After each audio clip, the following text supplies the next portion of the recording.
What is good, YouTube? Quinn Wade coming to y'all with that hot topic analysis. We're going to talk about the trade that has the whole world going crazy right now, and that's Desmond Bane going to the Orlando Magic.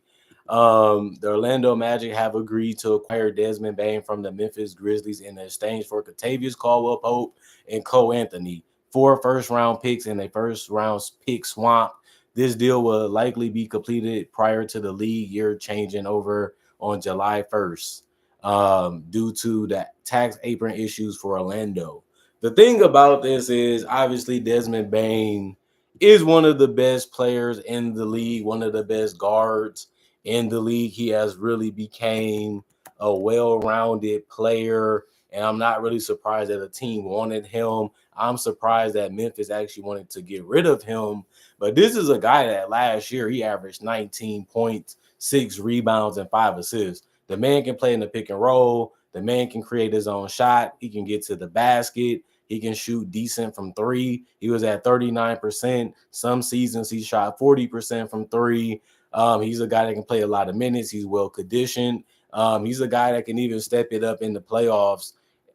He ended up averaging about 15 points. He didn't shoot the greatest against OKC, but that was the number one team in the NBA and the number one defense. So it made sense why he didn't really play as well. Plus, John Morant wasn't healthy to take some pressure off of him, but at least he tried and gave it his all and did the best that he could do. But Desmond Bane is a legit player. He's only 26 years old.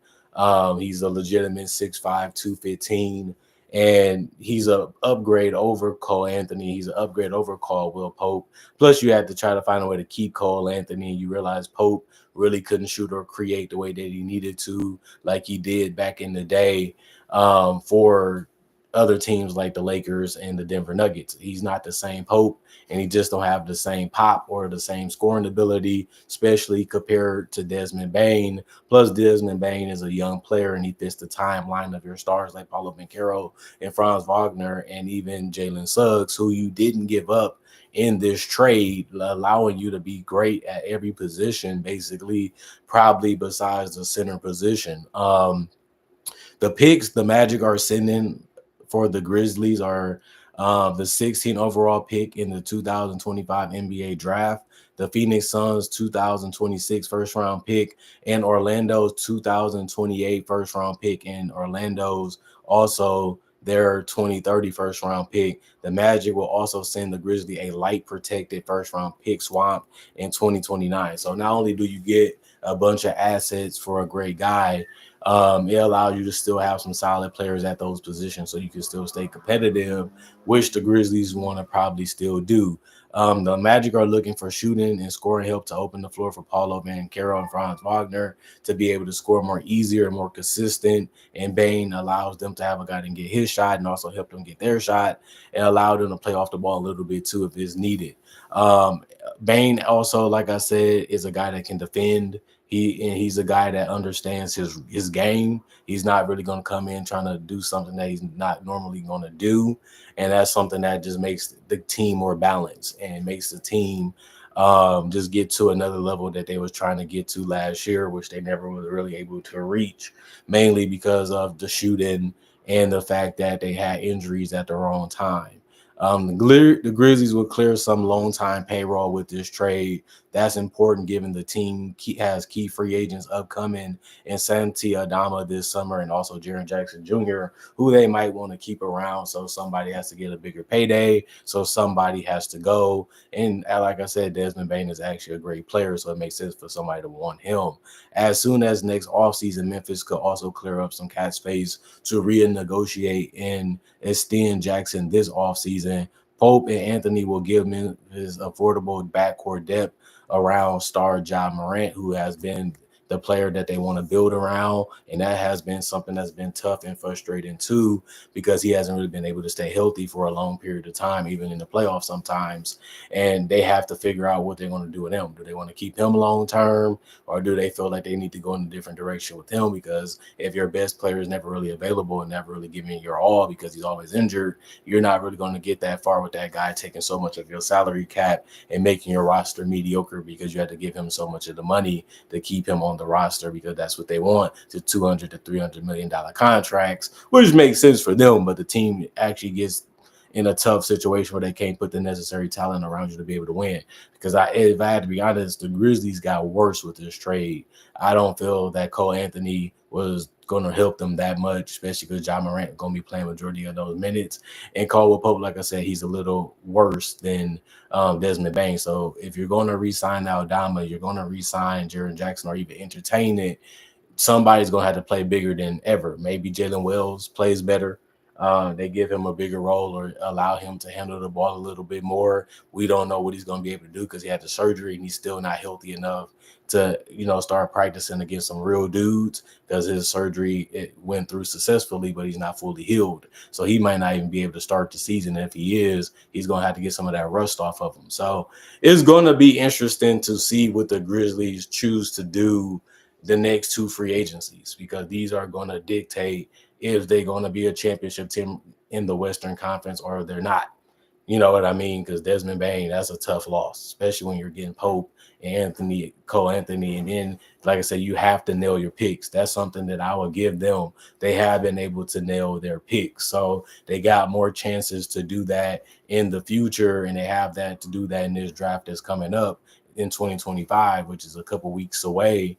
And that could be huge if they can get some young guys that can really come in and contribute and double up like they did last year. Getting a guy like Jalen Wells and Zach Edey through the draft can really help if they can do that again this year on some cheap, affordable contracts and guys that can come in and play a role right away and give them depth if they can't start. And that's something that they're looking at. Like, well, we got the 16th pick out of Desmond Bane. Maybe we got somebody we really like. Maybe we can trade some of those picks and move up in the draft and get a player that we really like that can be young and can grow with our young core, since most of these guys are still in their 20s. And I look at that as a way that they can continue to go down. If they can get the big fish free agent, just continue to try to scout well and draft well, and that will help you as long as you're doing it the right way and getting the right results from the players, and as long as they stay healthy. That's all you can ask for. That's all you can really want. So the Grizzlies, one thing I will give them is they have done fantastic drafting players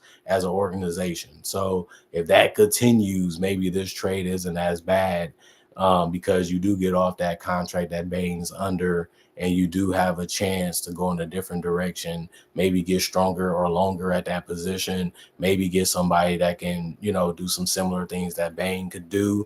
I know some of the Memphis Grizzlies fans are hurt because they really like Bane. They really like what he can do. They feel like he was on the all-star caliber level, which he has shown when you look at his regular season numbers, like I just said in the beginning of this video, that they on par with a lot of other players that made the all-star team, the last couple of years. And if they win, obviously he's going to be an all-star, possibly in the Eastern Conference, because it's a lot easier to do it in the East than it is to do it in the West, as we all know. But this is just going to be something interesting and fun to watch. They gave up a lot of picks to get a 20-point scorer. That's a lot of picks. Like, man, they really went in on Desmond Bane. They said this is the guy that we need in Orlando to help us get over that hump in the Eastern Conference. And we're going to see if he really lives up to that, because this is probably the biggest move that they can make. But you got to look at it like Orlando's in the same situation. Most free agents ain't trying to go to Orlando. Most free agents ain't really trying to get traded there. So they have to make these small moves, and they got to trust in the development of Franz, and they got to trust the development of Paulo and the health of Jalen Suggs, and hopefully that he can get better and take his game to another level. Because if they don't, then they're going to be a team that's going to be maybe a conference finals team at best, but not good enough to win a championship. And if that's the case, that's a tough situation to be in, especially where you could be locked into that, like the Grizzlies almost was until they made this trade. And they realized going against the Thunder, we're not good enough. That's what the Grizzlies are realizing. And the Magic realized we're not good enough, because we have to beat a team like the Pacers. We have to beat a team like the Knicks. We have to beat a team like Indiana or the Celtics if we want to make real noise in the Eastern Conference. If we can't do that, then we're wasting our time. And we need to make a move to get into a direction. Do we want to retool or do we want to rebuild? You do have to pick which direction you're going to go in, because you're just going to waste asset and waste a lot of time. And the GMs have been getting fired just like the coaches the last couple of years. So teams are not really giving you that much time if you're not really showing results. These are performance-based jobs, and these are performance-based results of what they're going to be looking for to seeing. And if you're not doing that, you got to go. It's time for you to get up out of here. You know what I mean? And that's something that the Magic are going to have to realize. And that's something that the Grizzlies are realizing already, because they already fired their coach. And now they're going in a different direction with that too. So, we're going to see who the Grizzlies ends up drafting. This could be a trade that can come back to bite them a little bit, because Desmond Bane really fit what they was trying to do, and he was really great in his role with the team. But we also knew that they was far away from winning the championship based off what we seen this year, and they are going to have to, rebuttal and rehuddle up a little bit and try to find out a new thing to go with and try to figure out what's the best way to go and what's the best things to do with the team that they have now and with the picks they're going to have now and in the future. And then we look at Orlando. They are the future to a lot of people because they're just that young and they're already above schedule by being in the playoffs the first 2 years, or these last 2 years. And that's something to be proud of, but you haven't got out of the first round, and you also haven't even got, that took much success.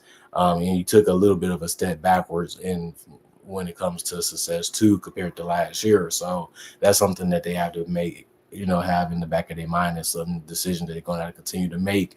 But they gave up a lot for Bane, and they feel like he's the guy for them. And the Memphis Grizzlies feel like they can get an upgrade from that position, possibly in the draft or in free agency or wherever they get that player from. So we'll see what happens. It's going to be fun to see how this plays out. It's going to be fun to keep track of this trade and see who really won it and see who really got the most benefits from it, and to see if these teams can actually win a championship in the future with the stars they have now, and they feel that they are comfortable with building around because the results they have already seen from them. Other than that, comment, like, subscribe, share, hit the notification bell for more analysis. And if you're new to the channel, I do conversation videos just like this and various NBA-only topics. I also do breakdowns with real footage of legends, current legends, rookies, and also future stars. I also do mock draft and draft coverage too. So if you love that type of content, this is the channel for you. And I got over 3,000 plus videos already on my channel that you can watch and enjoy. Not only that, I also make videos every single day about NBA or basketball. And if you love that type of content, this is definitely the channel for you to support or want to be a subscriber of. Other than that, hope you guys enjoying y'all weekend. Hope you guys enjoying y'all day. Thank y'all for checking out the channel. Thank y'all for giving me time. Thank y'all for spending time with me and caring about what I have to say about a popular topic today that everybody's trying to cover. And this is just my analysis on it. Other than that, thank y'all for watching. Y'all stay blessed up, and I will be back tomorrow with more instant analysis on the NBA Finals to give y'all something different than what y'all seen today when it comes to content. Trying to mix it up as much as I can to keep y'all interested, to keep y'all watching. I did that in 2015, but let's make 2025 a better year than 2015, and that's the only goal for this channel. And let's have fun trying to reach it. We've been more consistent, been putting out more content, been doing more things than that year, and if we're trying to do that for the rest of this year, as we have already basically been doing that for 6 months of this year, which is half. So the way I look at it, like, that's the way we want to start it. That's the way we want to go with. And let's continue doing that as much as we can. I need y'all to continue to watch and check out the content. And all I can promise y'all, I'm going to continue to make and give y'all what y'all want to see and what y'all want to watch. And that's my job as a content creator. And that's what y'all love for me to do. And that's a 50-50 reason why this channel is still around. Other than that, I'm going for now. Y'all stay blessed up. And I will see you guys hopefully tomorrow or later today, depending on what happens news-wise. And gone. Peace out. Y'all stay blessed up, man.